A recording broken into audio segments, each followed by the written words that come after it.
Mga kabayan ko dito sa bayan ng San Miguel, Bulacan, huwag po nating kalilimutan sa darating na halalan.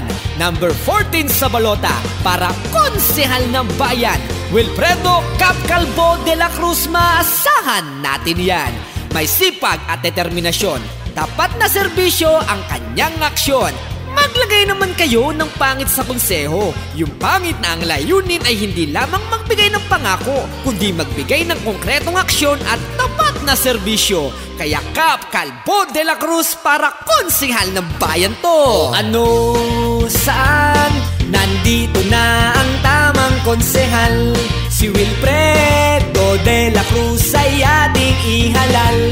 Ang ating kailangan, nasa boto mo ang pagbabago ng takbo.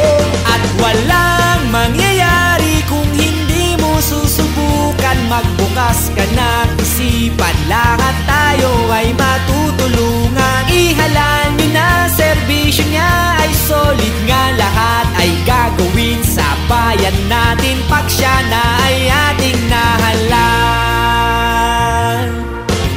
Kay Cap Calvo na nga tayo, siya ay atin nang subukan. Para konsehal kaya't magkaisa tayo. Siya ay ating iboto para sa ating pag-asenso. Kaya kay Cap Calvo ka na iboto, maaasahan ito.